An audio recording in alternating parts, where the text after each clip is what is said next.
Hopefully आप सभी बढ़िया होंगे, मस्त होंगे, जबरदस्त होंगे। सभी को गुड इवनिंग, नमस्कार, राम राम, सत श्री अकाल, अस्सलाम वालेकुम, what you feel connected with. Start करेंगे। आज हिंदी पेडागोजी स्टार्ट कर रहे हैं। थोड़ा सा चेंज है इस बार के पैटर्न में, मतलब इस बार के क्या, जब से ऑनलाइन एग्जाम हुआ है, यानी लास्ट टाइम और ये सेकेंड टाइम, इन्होंने ये तो नहीं कहूंगी मैं कि मुश्किल कर दिया है। टॉपिक्स वही है, सिलेबस वही है, सब कुछ वही है, बट कंफ्यूजिंग कर दिया है चीज़ों को। उसमें रीज़न ये है कि एज इट इज़ हिंदी के क्वेश्चंस, इंग्लिश के क्वेश्चंस, वो ट्रांसलेशन वाली चीज़ें ज़्यादा आ गई हैं। पहले हिंदी के क्वेश्चंस मुझे लगता है डिफरेंटली बनाए जाते थे प्रॉपर, बट अभी लैंग्वेज को थोड़ा सा घुमा करके, इवन जब मैं आंसर की भी देख रही थी एक बार ऑफिशियल, तो उसमें भी कुछ कुछ गड़बड़ियाँ जो बिल्कुल निश्चित रूप से हमें पता है कि टॉपिक ये होता है, इसका मतलब आंसर ये होना चाहिए पूरा। वो टेक्निकल भी 2-3 क्वेश्चंस में, इवन 4 क्वेश्चंस में भी 15 में से दिक्कत थी। तो हम वेट करेंगे कि ऑफिशियल आंसर की एक बार सीटेट अपनी वेबसाइट पे भी अपलोड कर दे, क्योंकि क्या पता रिवाइज हुई हो वो आंसर की, क्योंकि हमारे पास वो हैं जो आप लोगों ने डाउनलोड किया है ना, या भेजा है।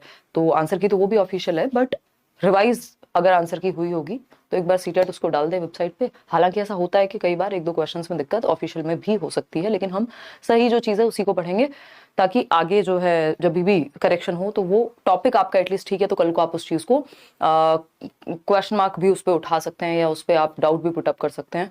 ठीक है, तो स्टार्ट करते हैं। सैटरडे संडे ऑफ रखने की कोशिश है, बट इस वीक मतलब क्लास नहीं हुई है, संडे वार्ता भी नहीं हुई है। नेक्स्ट वीक कोशिश करेंगे, और ओपन है। तो स्टार्ट करते हैं क्वेश्चन नंबर 1 से। 15 क्वेश्चन आपके हिंदी पेडागोजी में आते हैं। 30 क्वेश्चंस की हिंदी का जो सब्जेक्ट है आपका सीटेट पेपर 1 पेपर 2 दोनों में होता है, और जिसमें से 15 क्वेश्चन पेडागोजी के होते हैं। निश्चित रूप से 2 पैराग्राफ होते हैं, एक 9 नंबर का, दूसरा 6 नंबर का, या फिर 8 और 7 नंबर का, क्योंकि 15 नंबर का पैराग्राफ दोनों, और बाकी के 15 नंबर में पेडागोजी। तो हम पेडागोजी डिस्कस करेंगे। लिमिटेड 7-8 टॉपिक हैं पेडागोजी में, ज्यादा टॉपिक्स है नहीं। मैंने चैप्टर वाइज भी ये चीज डिस्कस कराई हुई है, अगर आप एक बार देखेंगे प्लेलिस्ट उठा करके प्रीवियस, क्योंकि सिलेबस सेम है, तो वो आप कंप्लीट करके और तब क्वेश्चंस को प्रैक्टिस कीजिए, या मैराथन देख लीजिए हिंदी की एटलीस्ट, तो उससे आपको काफी हेल्प मिल जाएगी। हालांकि क्वेश्चंस थोड़े से डिफरेंटली घुमा करके पूछे हैं अभी, बट स्टिल। तो समझते हैं कहानी है क्या। क्वेश्चन नंबर 1 से स्टार्ट करते हैं, समझेंगे। ज्यादा क्वेश्चंस भी हम कर सकते थे, 2 साइड भी। ये है आपका 11 जनवरी का, अभी 11 जनवरी 2023 का पेपर है ना, मॉर्निंग शिफ्ट, यानी पेपर 1 कहेंगे इसको। पेपर 1 पेपर 2 फर्क नहीं पड़ता, सिलेबस सेम है ना, क्वेश्चंस के टॉपिक सेम है, लेवल सेम होता है ऑलमोस्ट। स्टार्ट करते हैं, समझते हैं। क्वेश्चन नंबर 1, शिक्षार्थी अपनी बुनियादी पठन कुशलताओं का निर्माण कर सकेंगे, इसके लिए एक शिक्षक द्वारा डैश शिक्षार्थियों को मदद करने की जरूरत है। बताइए, इसमें सब मिक्स्ड आंसर दे रहे हैं, और इसका जो बोर्ड का आंसर है वो भी बड़ा एकदम सही नहीं कहेंगे उसको, क्योंकि हो सकता है उसमें मिस्टेक रही हो, बट अगर हम लॉजिकली देखें तो सही नहीं है वो। तो इसमें सी 44% लोग कह रहे हैं, जो कि मैं भी सही मानती हूँ। बोर्ड ने इसको कह दिया है, जो ऑफिशियल आंसर की है उसमें बी है, बट फाइनली जब वो रिवाइज होकर के वेबसाइट पे डलेगी तो हो सकता है चीजों में सुधार हो जाए, है ना। चलिए, क्योंकि ये पॉसिबल नहीं है कि आंसर जो है बी हो जाए, किसी भी स्थिति में बी सही उत्तर नहीं हो सकता हमारी अपनी अंडरस्टैंडिंग के अनुसार। तो शिक्षार्थी अपनी बुनियादी पठन कुशलताओं का निर्माण कर सकेंगे, यानी बेसिक रीडिंग स्किल्स जो हैं उनकी वो डेवलप हो पाएंगी। इसके लिए एक शिक्षक द्वारा क्या किया जाना चाहिए, किस तरह से मदद की जानी चाहिए। तो पहला ऑप्शन है, वैयक्तिक और विभेदित अनुदेशन के साथ जो है शिक्षार्थियों को मदद करने की जरूरत है। जब बेसिक बुनियादी कौशल की जब हम बात कर रहे हैं, तो कुछ चीजें ऐसी होती हैं जो सबके लिए कॉमन होती हैं। इसमें जरूरी नहीं है कि आप डिफरेंशिएटेड इंस्ट्रक्शन यानी पहले वाला ऑप्शन ही लगाएं, जो कि पूरी तरह से गलत नहीं है, बट इससे बेटर ऑप्शन हमारे पास यहाँ अवेलेबल है। बी ऑप्शन पे आते हैं, कक्षा विशेष के सीखने के प्रतिफल को प्राप्त करने के लिए उन्हें मानक परीक्षण देने के माध्यम से। ये बहुत ही बेहतर तरीका नहीं माना जाता कि आप एक स्टैंडर्डाइज टेस्ट दे दो बच्चों को और काम बन जाएगा, है ना। सी ऑप्शन है, वैविध्यपूर्ण तकनीकी का प्रयोग करते हुए पठन से पूर्व नवीन एवं चुनौतीपूर्ण शब्दावली के साथ। ऐसा यहाँ पे बात नहीं है, क्यों? क्योंकि बेसिक रीडिंग स्किल सिखा रहे हैं हम, और पहले ही हम ये नवीन एवं चुनौतीपूर्ण शब्दावली पेश कर देंगे, तो जिसको पहले पढ़ने में दिक्कत है तो और दिक्कत होने वाली है। तो बेटर ऑप्शन वैविध्य तकनीकी का प्रयोग करना ही है कि आप बच्चे को सिखा रहे हैं तो प्रिंटेड मटेरियल का आप यूज कर सकते हैं, है ना। प्रिंट रिच एनवायरमेंट कहते हैं इसको, कि आपके आसपास जो है किताबों में कई बार जैसे ए फॉर एप्पल या अ से अनार है, तो वो अनार बड़ा बड़ा छपा हुआ है, उस तरह से वो सारी विविधतापूर्ण तकनीकी का प्रयोग यहाँ करना ज्यादा बेहतर ऑप्शन है, बजाय कि ए और बी के।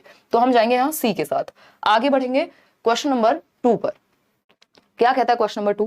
क्वेश्चन नंबर 2 कहता है, कक्षा 2 की शिक्षिका मुद्रित विषय सामग्री में परिचित शब्दों की सटीक और निपुणता भरी पहचान की क्षमता को बढ़ाने पर ध्यान दे रही हैं। ये शब्द है, यानी कक्षा 2 की बात हो रही है। बच्चा कितने साल का होगा? 6-7 साल का, 7 साल का मानेंगे हम, ठीक, 7 ईयर्स का बच्चा है।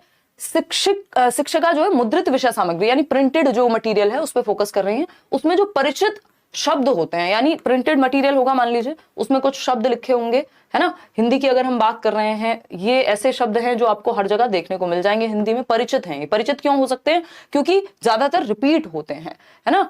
सकता है, चुका है, और पानी हो सकता है, या कुछ इस तरह की बेसिकली ये शब्द ऐसे होते हैं जो बार बार रिपीट होते रहते हैं। इसी वजह से परिचय बच्चों का इन शब्दों से हो जाता है। इन शब्दों को इंग्लिश में भी ये टॉपिक एज इट इज मिलता है।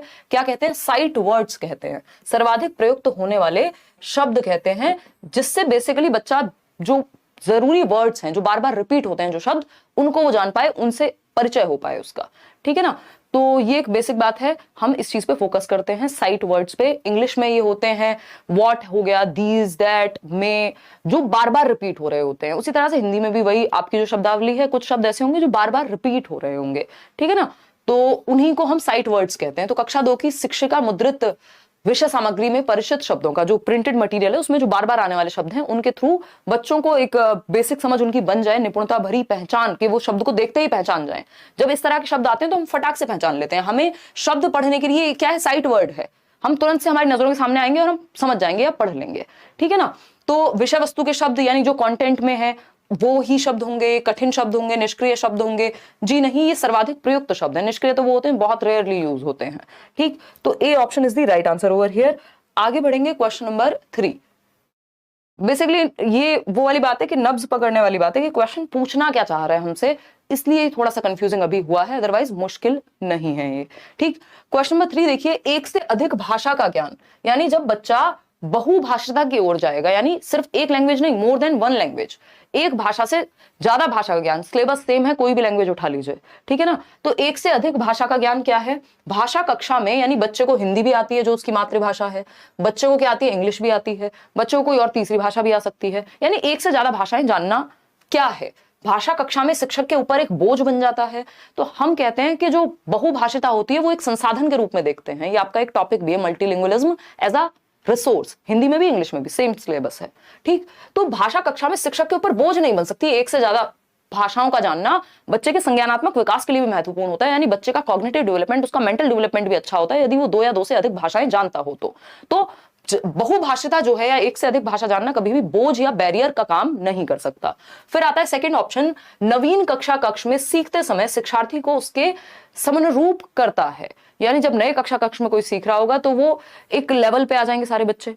या फिर नवीन भाषा के सीखने सिखाने में मदद करता है, नवीन भाषा सीखने में हस्तक्षेप करता है, यानी कि बैरियर बनेगा अगेन। तो ये तो नेगेटिव ऑप्शन हो गए, ठीक है ना। सबको एक लेवल पे ले आएगा, इसकी जरूरत होती नहीं है। तो एक से अधिक भाषा का ज्ञान हमेशा क्या करेगा? मदद करेगा। अगर आपको एक भाषा आती है तो दूसरी भाषा सीखने में वो चीज हेल्प करती है।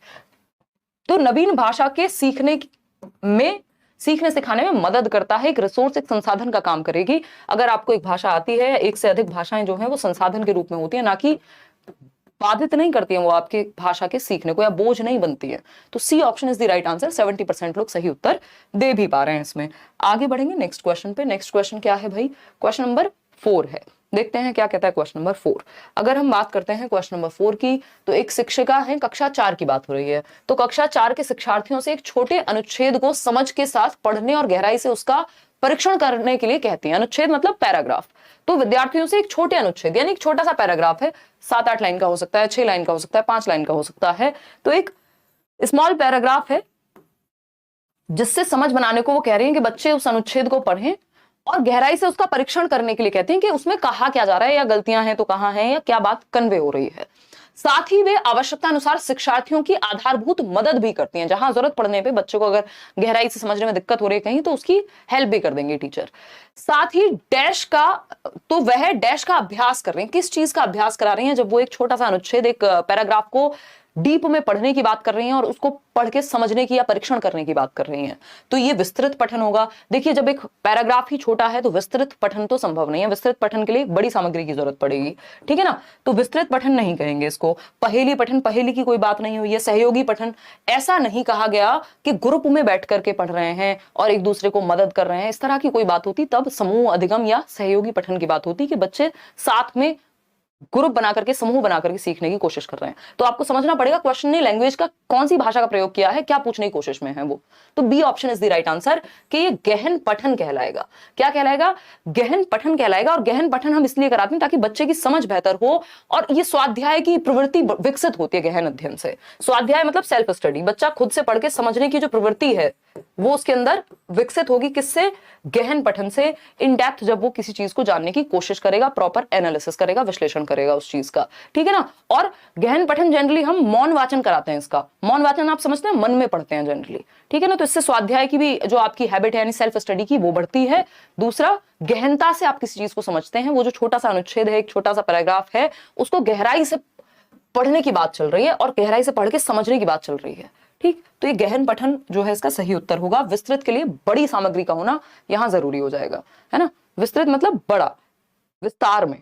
क्वेश्चन नंबर 5 देखिएगा, भाषा शिक्षण के लिए एक वास्तविक एवं व्यावहारिक स्थिति का उपयोग करते हुए, यानी रियल लाइफ सिचुएशन की बात हो रही है। वास्तविक एवं व्यावहारिक, बिहेवियरल एस्पेक्ट में जो रियल लाइफ से कहीं जुड़ी हुई बात का उपयोग करते हुए सरलता पूर्वक भाषा से परिचित होने में शिक्षार्थियों की मदद करने वाली पद्धति डैश कहलाती है।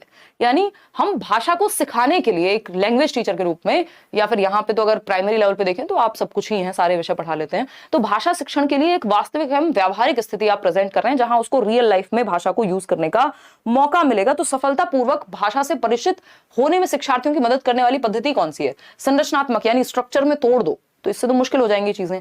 स्थिति परक भाषा शिक्षण पद्धति, श्रव्य भाषिक पद्धति जिसको ऑडियो विजुअल या ऑडियो मेथड कह देते हैं, ऑडियो लिंगुअल मेथड कहते हैं बेसिकली इंग्लिश में। द्विभाषी यानी दो भाषाओं का प्रयोग की बात यहां हुई नहीं है। संरचना परक पे हम क्यों जाएं जब हमारे पास वास्तविक स्थिति की बात हुई है। दैट मीन्स स्थिति परक भाषा शिक्षण पद्धति यानी सिचुएशन बेस्ड हम सिखाएंगे बच्चे को। बच्चा गया है कहां? मार्केट में, क्या लेने? सब्जी। तो वहां पे वो भैया से बोलेगा कि भैया ये चीज दे दो, इतने में दे दो। तो वहां वो भाषा भी सीख रहा है। तो हम सिचुएशन के हिसाब से व्यावहारिक स्थितियों का प्रयोग करके सिखा रहे हैं। तो ये स्थिति परक भाषा शिक्षण हो जाएगा क्योंकि वास्तविक एवं व्यावहारिक परिस्थिति यानी रियल लाइफ की बात हो रही है, ठीक है जी। क्वेश्चन नंबर 6 देखिएगा। क्वेश्चन नंबर 6 क्या कहता है? पठन पूर्व कार्य, यानी पढ़ने से पहले जो हम कोई एक एक्टिविटी कराते हैं, डैश होते हैं, किस लिए होते हैं, किस बारे में होते हैं, ये बताइएगा। इस पे काम चल रहा है निशा शर्मा, कुछ तो टीम में कुछ डिस्कशन चल रहा है नेहा, डोंट वरी। जो आपकी जीएस की और उसकी क्लास है ईवीएस की, उस पर काम हो जाएगा, आ जाएगा काम वो गंगम, है ना। जो कॉमन सब्जेक्ट्स होते हैं वो ऑफकोर्स आपको हर जगह काम आएंगे। और लाइक शेयर करना आज आप भूल जा रहे हैं। मेरी तबीयत थोड़ी ढीली है, इसका मतलब ये नहीं है कि आप लाइक शेयर करना भूल जाएंगे। पठन पूर्व कार्य यानी पढ़ने से पहले, रीडिंग से, प्री रीडिंग कह लीजिए आप इसको, शिक्षार्थियों की पठन कुशलता का मूल्यांकन करने के लिए होते हैं ये काम। या फिर बी ऑप्शन, कठिन शब्दों और पदों का अर्थ देने के लिए होते हैं। पढ़ने से पहले ही कठिन शब्द दे देंगे। फिर आएगा शिक्षार्थियों को पाठ्य वस्तु में प्रवेश करने और उन्हें अभिप्रेरित करने के लिए होते हैं। या पठन सामग्री में प्रयुक्त व्याकरणिक बिंदुओं की व्याख्या करने के लिए होते हैं। देखिए, पठन पूर्व कार्य यानी अभी आपने चैप्टर शुरू नहीं किया, उसके आसपास की बातें होंगी, टीचर आपके पूर्व ज्ञान से संबंधित कुछ आपसे क्वेश्चंस पूछेगा, तो इसमें आप सभी उत्तर जो है वो गलत दे रहे हैं। इसका उत्तर जो है ए सही होगा। उसका रीजन है शिक्षार्थियों की पठन कुशलता का मूल्यांकन करने के लिए, कि वो कितना जानते हैं ऑलरेडी, इसलिए वो एक्टिविटी कराई जाती है। यही आपका ऑफिशियल आंसर कहता है, ठीक है ना। ये सुनने में अच्छा है, टेक्निकली अच्छा नहीं है सी। आगे बढ़ेंगे क्वेश्चन नंबर 7 पर। प्रथम भाषा अर्जन में निम्नलिखित चरण होते हैं, यानी जब आप फर्स्ट लैंग्वेज एक्विजिशन करते हैं, एक होता है भाषा अर्जन, दूसरा होता है भाषा अधिगम। अधिगम में प्रॉपर एफर्ट लगेगा, स्कूल में जाके भी आप सीख सकते हैं, उसमें उसका व्याकरण हो सकता है भाषा अधिगम के समय। लेकिन अर्जन में जो आप अपने आसपास से, अपने परिवेश से अर्जित कर लेते हैं भाषा को बोलना, जब आप पहली बार सीख रहे होते हैं, उसके क्या स्टेप्स होते हैं। हिंदी में भी सेम है ये टॉपिक, इंग्लिश में भी सेम है ये टॉपिक, बताइएगा, ठीक है, बताइए फटाफट से। बी ऑप्शन 49% लोग कह रहे हैं। कूकना हमें सबको पता है कि कूइंग जो है ना, इसलिए हिंदी और इंग्लिश अलग नहीं है। आपको यहाँ पे ये समझना होगा, जो बेसिक आपसे पूछा जा रहा है वो सारा सिलेबस सेम है, एक एक पॉइंट सेम है हिंदी और इंग्लिश का सिलेबस का। कूकना यानी कूइंग जो है, जब बच्चा जो है किलकारी मारना है, या बेसिक जिस लैंग्वेज का, जिस उसके बोलने का, वो बस आवाजें निकालता है, उसका मतलब कुछ नहीं होता। कब शुरू हो जाता है? लगभग 3-6 वीक्स के अराउंड, 1.5 महीने के आसपास, ठीक है ना। तो ये बात हम बहुत बार डिस्कस कर चुके हैं। मैंने पेडागोजी में जब हम सीडीपी बाल विकास पढ़ रहे थे तब भी आपको ये सारे स्टेप्स लिखवाए थे। आई थिंक पहली या दूसरी क्लास होगी, यूट्यूब वाली ही, एक क्वेश्चन आया था उसमें। इसीलिए सीडीपी जो है आधार है, बेस है बाकी सब्जेक्ट की पेडागोजी का भी। तो अगर हम बात कर रहे हैं कूकना, यहां भी सही है, यहां भी सही है, यहां भी सही है, यहां भी सही है। कूइंग के बाद हम जनरली क्या पढ़ते हैं, बैबलिंग। बैबलिंग को बलबलाना कहते हैं कि बच्चा बा मा इस तरह के शब्द बोलना शुरू कर देगा। अच्छा, बलबलाना कहाँ कहाँ है, यहाँ पे भी है, यहाँ पे भी है, यहाँ पे भी है, यहाँ पे नहीं है, समग्र बोधि नहीं। हालांकि इन्होंने जो आंसर की में गड़बड़ की है उसमें सी दे दिया, जो कि पॉसिबल नहीं है, आंसर हो ही नहीं सकता, ठीक है ना। तो उसका रीजन क्या है, कूइंग यानी कूकना। कूकना बोले तो किलकारी या बेसिक आवाज निकाल रहा है बच्चा, जिसका कोई मतलब नहीं है। बलबलाना होता है single syllable word, single syllable जो शब्द होते हैं जैसे बा मा इस तरह के 6 महीने के आसपास वो बोलने लगेगा ये चीज। फिर आता है समग्र बोधि अवस्था। इसको एक शब्द की अवस्था भी आप कह सकते हो समग्र बोधि को, कि अब वो एक शब्द ठीक से बोलने लगा है जिसको आप समझ सकते हैं। जैसे पानी हो सकता है, दादा हो सकता है, मामा हो सकता है ना। यहां सिर्फ सिंगल सिलेबल था बा, वहां पे वो बा भी बोल पाएगा, पानी भी बोल पाएगा। एक शब्द का उच्चारण, 1 साल की उम्र होती है, 1 से 1.5 वर्ष की, समग्र बोधि कहते हैं जिसको हम। यहां पे गड़बड़ क्यों है, यहां तक तो ठीक है बात, लेकिन तार शैली वाक 2 शब्द से पहले, जबकि इसके बाद जब वो एक शब्द सीख गया तो 2 शब्द की अवस्था आएगी, 2 शब्दी अवस्था, जहां पे वो 2 शब्दों को जोड़ करके बोल पाएगा। एक पहली बार एक नया वाक्य बनाना सीखेगा। नया वाक्य सबसे पहले 1.5 से 2 वर्ष की उम्र है। ये इसको टेलीग्राफिक स्पीच भी कह सकते हैं, हिंदी में भी टेलीग्राफिक लिख के आ सकता है, ऐसे टेलीग्राफिक है ना, 2 शब्द की जगह टेलीग्राफिक भी आ सकता है। 2 शब्द जोड़ करके एक नया शब्द बनाना सीखता है। फिर इसके बाद तार शैली आती है, तो ये इसलिए गलत हो जाता है ए ऑप्शन, नहीं तो यहां तक की बात जो है सही थी, तो ये गड़बड़ है यहाँ। तो तार शैली वाक मतलब अब वो प्रॉपर लैंग्वेज का इस्तेमाल करने लगेगा। 2 से ज्यादा बड़े जो सेंटेंसेस हैं, शब्द हैं, उनको जोड़ करके वो प्रॉपर सेंटेंसेस में बात करने लग जाएगा। 2 शब्दी अवस्था से निकल करके अब वो 2 लाइन के सेंटेंस भी बोलने लगेगा। तो ये हुई आपकी बात, D option is the right answer over here. तो डी ही आपको सही उत्तर यहाँ मार्क करना है। क्वेश्चन नंबर 8 देखेंगे, ये क्या कहता है समझिए एक बार और फिर हम आगे बढ़ने वाले हैं। जवाब दीजिएगा। क्वेश्चन नंबर 8 है, इस उपागम में व्याकरणिक संरचना तथा एकल शब्दों की बजाय, यानी हम सिर्फ जो ग्रामेटिकल स्ट्रक्चर है या एकल शब्द मतलब सिंगल वर्ड्स जो हैं, उनकी बजाय अर्थ एवं भाषा को उसकी पूर्णता में देखते हैं। यानी अर्थ क्या निकल रहा है किसी चीज से, किसी वाक्यांश को पढ़ के, किसी अनुच्छेद को पढ़ के, किसी कविता को पढ़ के, तो उसके अर्थ पे हम जाते हैं, उसके बाद हम बाकी की संरचना को समझते हैं। ऐसे नहीं करते कि वर्ड मीनिंग से शुरू करके और बाद में पूरा अर्थ जानेंगे, है ना। यहाँ पे हम पूरी सार को समझने की कोशिश करते हैं। कौन सा उपागम है ये पूछा है। अब इसमें भी आप लोग गड़बड़ कर रहे हैं। देखिए, ये होती है एक तो टॉप डाउन अप्रोच और एक होती है बॉटम अप, ठीक है ना, जिसको हम हिंदी में यहाँ पे टॉप डाउन और बॉटम अप अप्रोच कह सकते हैं। तो इस शीर्ष पाद को जो है टॉप डाउन कह सकते हैं और ऊर्ध्वगामी जो है इसको बॉटम अप अप्रोच कहा जा सकता है। तो अब ये बात हमने बहुत बार डिस्कस की है, बस इन्होंने भाषा को जो है थोड़ा सा हेर फेर कर दिया भाषा में, कि जो ऊर्ध्वगामी उपागम है बॉटम अप, इसमें हम क्या करते हैं, एकल शब्दों पे फोकस करते हैं, व्याकरणिक संरचना पे फोकस करते हैं, फिर पैराग्राफ पे जाते हैं, यानी पहले वर्ड मीनिंग यानी शब्दार्थ समझेगा बच्चा, शब्दार्थ के बाद हम जाते हैं एक सेंटेंस पे, सेंटेंस यानी एक वाक्य, वाक्य के बाद अनुच्छेद, अनुच्छेद के बाद हम कहां जाते हैं, एक पूरे आपके जो स्टोरी है उस पे पहुंचते हैं। जबकि यहां बात हो रही है कि पूर्णता, सीधा अर्थ एवं भाषा को उसकी पूर्णता में, यानी एक कविता है तो उसको संपूर्ण रूप में पढ़ रहे हैं हम, उसके बाद उसके अर्थ पे जाएंगे या उसके बाद उसके सेंटेंस पे जाएंगे, यानी उसके वाक्यों पे जाएंगे, फिर शब्द अर्थ पे जाएंगे। तो ये टॉप डाउन अप्रोच हो गई, जो एज अ होल देखती है, जो एज अ होल या पूर्णता में देखती है किसी चीज को। तो यहाँ पे बॉटम से अप नहीं, अप से बॉटम जाएंगे या टॉप से डाउन की तरफ जाते हैं। इसको शीर्ष पाद कह सकते हैं, या ये कई बार अधोगामी भी लिख देते हैं, हिंदी में कई नाम हो सकते हैं, ठीक है ना। चलिए खैर आगे बढ़ते हैं। ये निगमनात्मक नहीं हो सकता, क्योंकि निगमनात्मक जो है वो पूर्णता की ओर की बात नहीं करेगा, वो नियम से किसकी ओर, उदाहरण की ओर बात करेगा। तो भाषा बदल जाएगी, पूछने की जो शैली है वो बदल जाएगी। अगर निगमनात्मक पूछेगा तो आपसे ये नहीं पूछेगा, लैंग्वेज चेंज हो जाएगी ऊपर, ठीक है ना। एकीकृत उपागम की यहाँ कोई बात नहीं है, क्योंकि कुछ जोड़ के किसी के साथ ऐसी कुछ बात इन्होंने की नहीं है। क्वेश्चन नंबर 9 देखिएगा फटाफट से, क्या कहता है क्वेश्चन नंबर 9। ये आपको 2-4-6 सेशन प्रैक्टिस करने पड़ेंगे हिंदी के साथ में मेरे, अपने आप तो आप कितनी भी प्रैक्टिस कर लीजिए, उसके बाद ही एक समझ विकसित होगी कि अब इनका जो पूछने का लहजा है वो कैसे बदला है। आज के सेशन में दिक्कत आ सकती है कई लोगों को, क्योंकि हल्का सा इन्होंने पैटर्न ही बदल दिया पूरा हिंदी पूछने का, या लैंग्वेज की पेडागोजी। इंग्लिश में दिक्कत उतनी नहीं होगी जितनी हिंदी में हो जाएगी अभी, क्योंकि कंफ्यूजन इन्होंने क्रिएट की है। उसका रीजन है एज इट इज ट्रांसलेशन को जो है छाप के दे दिया, मतलब ट्रांसलेशन नहीं करना था, जबकि जैसे पहले क्वेश्चंस पूछे जाते थे ऑफलाइन में वो सही तरीका था, क्योंकि वो हिंदी के प्रॉपर्ली डेडिकेटेड क्वेश्चंस बनते थे। अभी मुझे तो देख के यही लग रहा है कि प्योर ट्रांसलेशन है। मैराथन वगैरह भी देख लो तो थोड़ा इजी हो जाएंगी चीजें। क्वेश्चन नंबर 9 है, एक शिक्षक डैश के माध्यम से अपने शिक्षार्थियों के खराब अंकों के कारणों को जानने के लिए एक परीक्षण तैयार करता है। यानी खराब अंकों के कारणों को जानने के लिए, यानी जो खराब प्रदर्शन है बच्चों का, या ठीक से वो मार्क्स नहीं ला पा रहे हैं या फेल हो रहे हैं मान लीजिए बहुत सारे बच्चे, तो क्या जानने की कोशिश करेगा टीचर? पहले कारण जानने की कोशिश करेगा कि भाई रीजन क्या है, बच्चे फेल क्यों हो रहे हैं या खराब अंक क्यों ला रहे हैं। क्योंकि शिक्षार्थियों की बात हुई है, सिर्फ एक बच्चे की बात नहीं हुई है, एक बच्चे की भी बात होती है। सबसे पहले आप कारण जानने की बात करते हैं। अब इसमें पता नहीं वो आंसर की कहां से प्रकट हुई है, इसमें भी इन्होंने गलत उत्तर दिया हुआ है, जबकि इतनी बार रिपीटेड क्वेश्चन है, इसमें गलत उत्तर देने का बनता भी नहीं है। जब आप कारण जानते हैं तो वो निदानात्मक परीक्षण कहलाता है ना। इन्होंने दे दिया निपुणता परीक्षण, जो कि संभव नहीं है, पॉसिबल ही नहीं है। मास्टरी नहीं देख रहे हैं हम बच्चे की कि कितनी उसको मास्टरी हासिल है, मास्टरी वाला टेस्ट नहीं है ये। जब आप खराब अंक पहले से ही पता है कि खराब प्रदर्शन है तो फिर मास्टरी किस बात की? तो खराब प्रदर्शन जो है या खराब अंक जो है उनके पीछे का कारण जानने की बात हो रही है। उसके लिए जो परीक्षण लिया जाता है हमेशा हमेशा हमेशा ऑलवेज क्या? डायग्नोस्टिक टेस्ट, जिसको हिंदी में निदानात्मक परीक्षण कहते हैं। हिंदी में भी आता है ये क्वेश्चन, इंग्लिश में भी आता है ये क्वेश्चन, ये आपका ईवीएस में भी पूछा जा सकता है जरूरत पड़ने पे, और सीडीपी में भी आता है।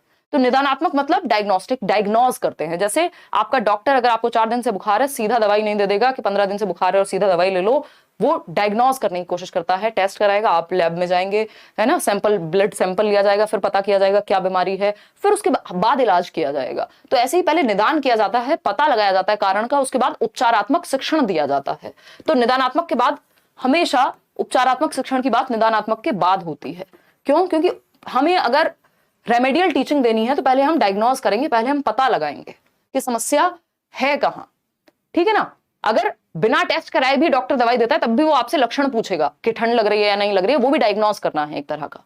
ठीक है ना। उपलब्धि परीक्षण होता है कि आपको ये जानना है, अचीवमेंट टेस्ट, कि कितना हद तक बच्चों को आता है जो आपने कराया है। जबकि यहाँ खराब अंक का पहले से पता है हमें कि उपलब्धि कितनी है, खराब है, उसका कारण जानने की बात हो रही है। अभिक्षमता परीक्षण होता है एप्टीट्यूड टेस्ट, कि आप किस क्षेत्र विशेष में अच्छा कर सकते हैं। आप स्पोर्ट्स में अच्छे हैं, आप किसी और चीज में अच्छे हैं, आप गाने में अच्छे हैं, तो उसके लिए एप्टीट्यूड टेस्ट लिया जाता है, किसी स्किल या किसी कौशल को जांचने के लिए। तो एक ही मात्र ऑप्शन है जो यहाँ सही है, वो है ए ऑप्शन। इसी को हमें समझना है और यही सही उत्तर है। ठीक। क्वेश्चन नंबर 10 देखिएगा। क्वेश्चन नंबर 10 क्या कहता है? क्वेश्चन नंबर 10 कहता है एक बच्चा जोड़े में मतलब पेयर, 2 बच्चे होंगे, और समूह में, यानी जब उसको पेयर के साथ, यानी 2 बच्चे जब साथ में काम करते हैं तब भी वो अच्छा काम करता है, समूह में यानी एक ग्रुप में भी वो सक्रिय भूमिका यानी एक्टिवली पार्टिसिपेट करता है, लेकिन लिखित परीक्षा में अच्छे अंक नहीं लेके आ पाता। मतलब जब बात लिखित परीक्षा की आती है तो whatever may the reason be, कोई भी रीजन हो सकता है इस चीज का, बट हमें नहीं पता, उसके अंक अच्छे नहीं आते। जब लिखित परीक्षा की बात होती है, जब उसको हम ग्रुप में कोई वाद विवाद परीक्षा में कोई चर्चा करनी हो या कोई भी हम उसको टास्क देते हैं तो वो कर लेता है, लेकिन लिखित परीक्षा में अच्छे अंक नहीं ला पाता। एक शिक्षक के रूप में आप शिक्षार्थी की मदद कर सकते हैं। कैसे हेल्प करेंगे भाई? पहला ऑप्शन है उसकी सामाजिक अंतःक्रिया की प्रशंसा करते हुए। तो इस प्रशंसा से उसकी लेखन कौशल जो है अच्छा हो जाएगा? नहीं हो सकता। तो ये तो इलॉजिकल बात हो गई। बच्चे के माता पिता को यह स्पष्ट करते हुए कि लेखन में उसकी कोई रुचि नहीं है। मतलब आपने सॉल्यूशन तो निकाला नहीं, एज अ टीचर आप हमेशा सॉल्यूशन निकालने की बात करते हैं। यहाँ आप कह रहे हैं पिताजी को बता देंगे, माताजी को बता देंगे, बच्चे की रुचि नहीं है, घर ले जाओ इसको, है ना। कोई सेंस है इस बात का? नहीं है। फिर आता है सी ऑप्शन, माता पिता से यह अनुरोध करते हुए कि वह उसकी पढ़ाई में मदद करें। तो हमने कैसे अज्यूम कर लिया कि माँ बाप जो है वो पढ़ाई में मदद नहीं कर रहे हैं, बिना हमें पता हुए, बिना हमने कारण जाने, बिना कुछ हमें पता है, और हम कह रहे हैं माता पिता की गड़बड़ है, लिख नहीं पा रहा बच्चा, है ना। तो ये बहुत ही ऐसी अंधविश्वासी वाली बात हो गई। डी ऑप्शन ही एकमात्र सही उत्तर बचता है, उसको नियमित परीक्षण देते हुए ताकि वह सुधार कर सके। अब इसका भी कोई और ऑप्शन बेटर हो सकता था, बट इन 4 ऑप्शंस में से हमारे पास एक ही उत्तर है जो थोड़ा सा बेटर है या बाकियों से अलग है, एलिमिनेट करने के बाद बचता है, और सही उत्तर भी यही है, आपका ऑफिशियल भी यही है। उसको नियमित परीक्षण देते हुए ताकि वह सुधार कर सके। बेसिकली सिर्फ परीक्षण नहीं दे रहे होंगे आप यहाँ पे, जब ऐसा यहाँ हो सकता है या अज्यूम किया जा सकता है, माना जा सकता है कि बच्चे को लिखने के मौके कम मिल रहे हों, या फिर अगर उसको उस तरह के मौके दिए जाएं, उस पर वो काम करे तो वो चीज बेटर हो जाएगी, और वो परीक्षण भी दिए जाएंगे उस चीज में और आपकी भी हेल्प लगेगी। अब इसको और अच्छे तरीके से ये लिख सकते थे, बट यही हमारे पास एकमात्र बेहतर ऑप्शन है। इन 4 ऑप्शंस में से नंबर हमें यही दिलाएगा। तो D option is the right answer. आगे बढ़ेंगे। क्वेश्चन नंबर 11 देखिए। जंगल बुक की मोगली के बारे में बात हुई है। मैं ये आपको हमेशा मजाक में जो है भाषा अर्जन और अधिगम में हमेशा उदाहरण देती थी, और इस बार इन्होंने पेपर में पूछ लिया, ये बड़ा अचंभे की बात है ना, देख के जाते हैं क्या वीडियोस, मजाक कर रहे हो। द जंगल बुक के मुख्य पात्र मोगली की भाषा में कमी थी, यानी जो मोगली था, मूवी भी देखी होगी कई लोगों ने, नहीं तो एक किताब है जंगल बुक प्रॉपर जिसमें कुछ कहानियां हैं। क्योंकि मानव संपर्क, तो वो जंगल बुक में मोगली की भाषा में कमी थी, बेसिकली वो भेड़ियों के साथ रहता था और जंगल में रहता था, तो उसको लोगों की भाषा या मानव भाषा जो है वो नहीं आ पाई बोलनी, वो उन्हीं की भाषा में बात करता था, जिसको हम यहाँ कमी कह रहे हैं। क्योंकि मानव संपर्क से विलग उसका पालन पोषण हुआ था, यानी ह्यूमंस नहीं थे उसके आसपास, मानव नहीं थे उसके आसपास, जंगल का पूरा समाज था और जंगली जानवर थे, ये हम कह सकते हैं। यह साक्ष्य भाषा विकास के किस पक्ष का समर्थन करता है, यानी ये जो हमारे पास एविडेंस है कि यदि हम बच्चे को समाज, भाषा जो है एक वैक्यूम में या एक बंद कमरे में नहीं विकसित होती, लोगों के साथ अंतःक्रिया करके सीखी जाती है। अगर हमारे एनवायरमेंट में, हमारे वातावरण में कोई भाषा बोलता ही नहीं होगा तो बच्चा भाषा बोलना कैसे सीखेगा, है ना। तो भाषा तो एनवायरमेंट से आती है, वातावरण से आती है, इसमें कुछ हद तक जो है आपकी हेरिडिटी, आनुवंशिकता का रोल है, लेकिन मुख्य रोल जो है वो आपके वातावरण का है, ठीक है ना। तो ये जो साक्ष्य है ये क्या बताता है, एक सही भाषा परिवेश का अभाव। बात बिल्कुल सही है कि यदि एनवायरनमेंट नहीं है, सही परिवेश ही नहीं है जहां वो मानव भाषा बोल पाता, तो हम कहेंगे कि ये दिक्कत इसकी वजह से रही होगी। बच्चे को कुछ जीव वैज्ञानिक समस्याएं थी, इसमें भी इन्होंने ऑफिशियल आंसर में गड़बड़ की है। मुझे लगता है कि वो ऑफिशियल आंसर जो है कुछ शीट जो है सही नहीं आई होगी, या तो हमारे पास कुछ ऐसा भी हो सकता है। हालांकि सारी बाकी आंसर जो है सीडीपी वगैरह के सब सही है, सिर्फ हिंदी में होगी दिक्कत, ऐसा नहीं हो सकता, तो कुछ गड़बड़ रही होगी इनके एंड पे। तो बच्चे को कुछ जीव वैज्ञानिक समस्याएं पॉसिबल ही नहीं है, मतलब ये ऐसी बात हो गई आपने पहले ही अज्यूम कर लिया, ठीक है ना। सहज क्षमता के साथ उसका जन्म नहीं हुआ था, ये हमने कैसे टेस्ट कराया था, कोई है नहीं पता लगेगा। उसे मानव भाषा की बजाय जानवरों की भाषा से प्रेम था, भाई उसको तो जो मिला उसने वही सीख लिया।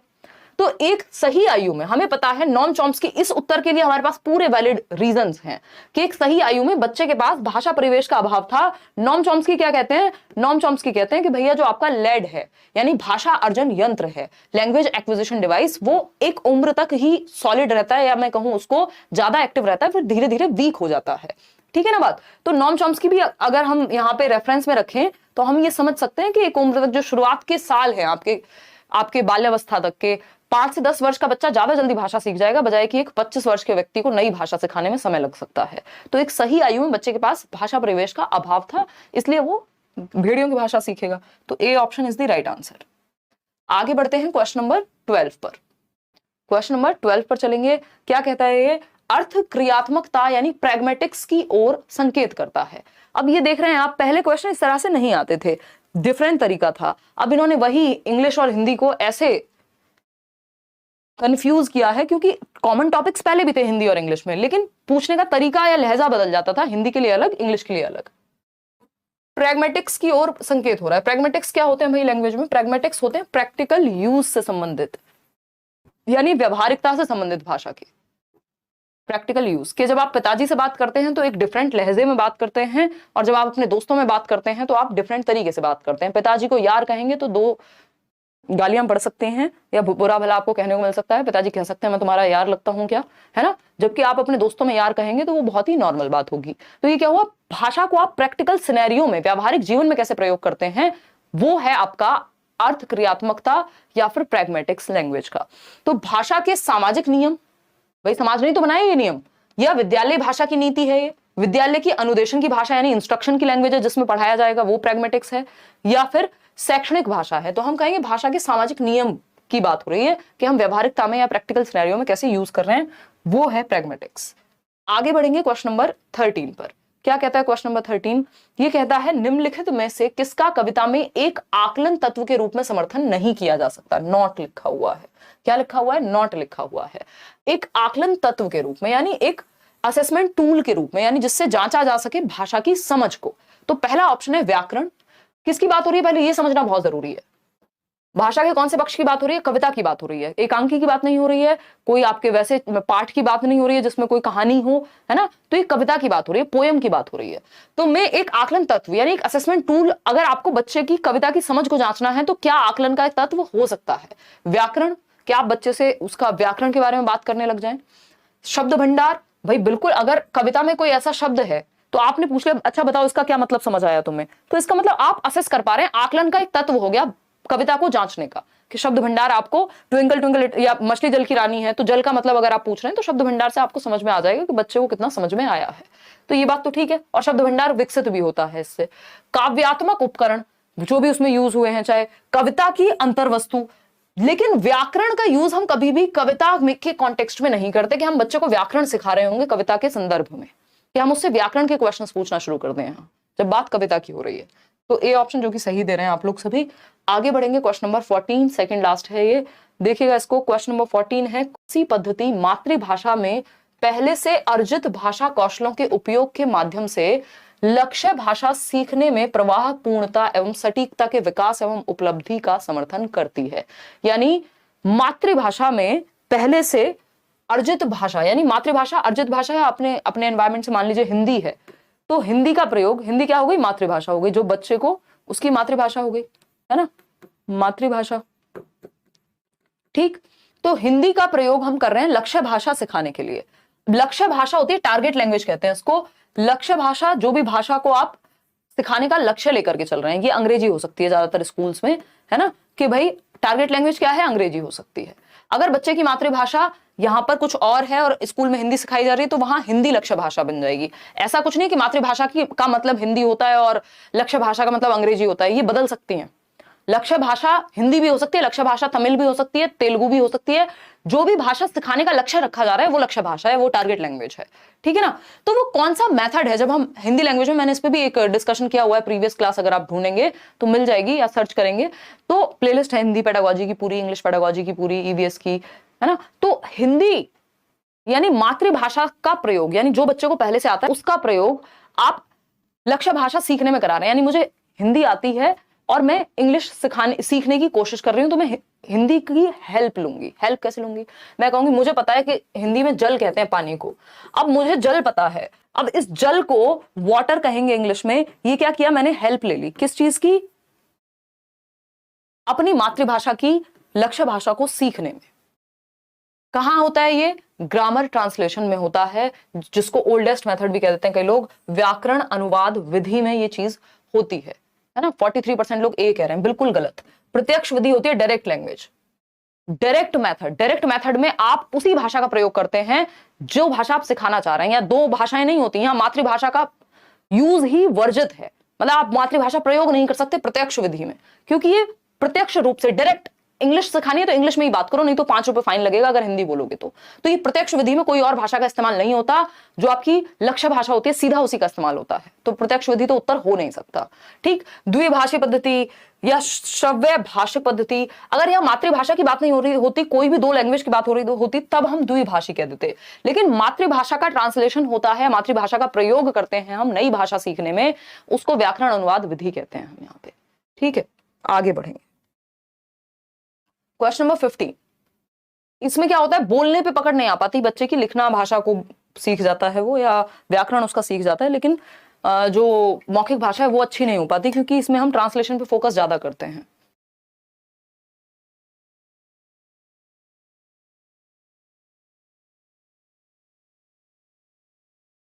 देखिएगा, सीडीपी तो इजी, क्या कह रहे हो, सीडीपी तो इजी हो गई है और हिंदी हार्ड, थोड़ा टाइम लगेगा नेहा, डोंट वरी, है ना। ये इसको ना, इसके एक माइंडसेट होता है किसी भी एग्जामिनर का, या क्वेश्चंस को कैसे बनाया जा रहा है नई तरीके से, तो उसमें ढलने में टाइम लगेगा आपको थोड़ा। निम्नलिखित में से कौन सा डिस्ग्राफिया एक प्रकार की भाषा अक्षमता के बारे में सत्य नहीं है। यानी डिस्ग्राफिया क्या है, लेखन संबंधी विकार है, पता है हमें, ग्राफ से याद रखना होता है, डिस्ग्राफिया।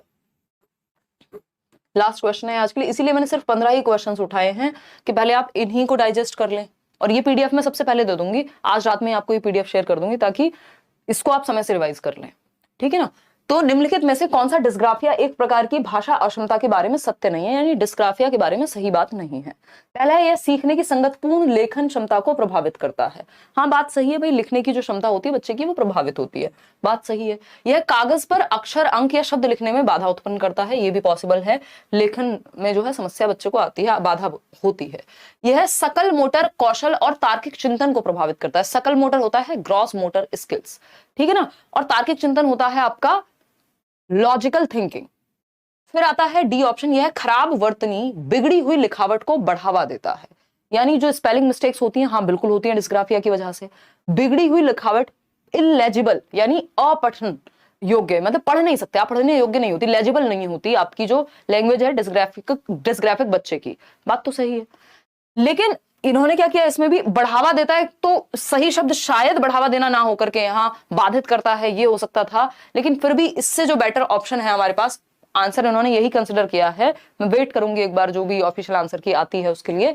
हम यहाँ पे जाएंगे सी के साथ। उसका रीजन क्या है? उसका रीजन ये है कि ग्रॉस मोटर स्किल्स में उतनी समस्या उत्पन्न नहीं होती। हालांकि आपके स्किल्स में हो सकती है समस्या उत्पन्न, लेकिन ग्रॉस मोटर में ही होगी तो फाइन में ज्यादा होगी, ग्रॉस में उतनी नहीं होनी चाहिए। हो सकती है बट उतना डीप में जाके क्वेश्चन नहीं पूछ सकते, मुझे नहीं लगता।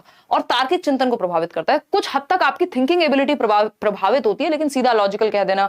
तो हालांकि इस चीज पे हम दोनों को ही ये नहीं कह सकते कि ये खराब है और ये सही है, दोनों में ही डाउट है। तो एक काम कर लेते हैं, डी के साथ ही चले जाते हैं। उसका रीजन ये है कि एटलीस्ट ऑफिशियली ये मान तो रहे उस चीज को, ठीक है ना।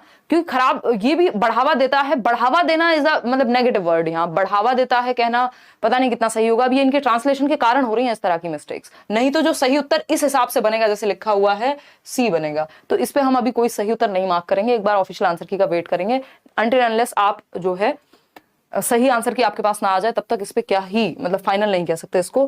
फिर भी इससे बेटर ऑप्शन सी ही रहेगा ना, कि बढ़ावा देता है शब्द जो है, हालांकि ये डी ही मान रहे हैं, तो इसको तो हम ठंडे बस्ते में ही डालेंगे, इसको डाउट में ही डालेंगे इस पे, क्योंकि ये इतना डीप है अगर इसको समझा जाए। अदरवाइज तो 1 मिनट लगेगी मुझे ये कहने में कि ग्रॉस मोटर स्किल्स को उतना प्रभावित नहीं करता या तार्किक चिंतन को उतना प्रभावित नहीं करता, और ये डी तो सही है कि खराब वर्तनी तो होती ही है इसमें और लिखावट भी जो है खराब हो जाती है, लेकिन बढ़ावा देता है ये कहना गलत होगा। कोई प्रोत्साहन वाली चीज थोड़ी ना है, बाधित करता है समझ में आता है। तो लैंग्वेज को कई बार किस तरह से पूछा गया उस चक्कर में भी आंसर गलत और सही हो जाता है, तो इसको डाउट में डाल लेंगे। बट अगर मान लीजिए हमारे पास ऑफिशियल आंसर की नहीं आती, रिवाइज नहीं होता है आंसर, तो इसको डी आप कंसिडर कर लीजिएगा, क्योंकि इस पे नंबर डी में ही मिलेंगे, चाहे सही कितना भी सी हो या इससे बेटर ऑप्शन हो, फिर भी मतलब ये मुझे बाय एक्सपीरियंस पता है कि आंसर जो है इसका ये 1 नंबर आपको डी पे ही देने वाले हैं, कि ये बात गलत है जो कि गलत नहीं है ना।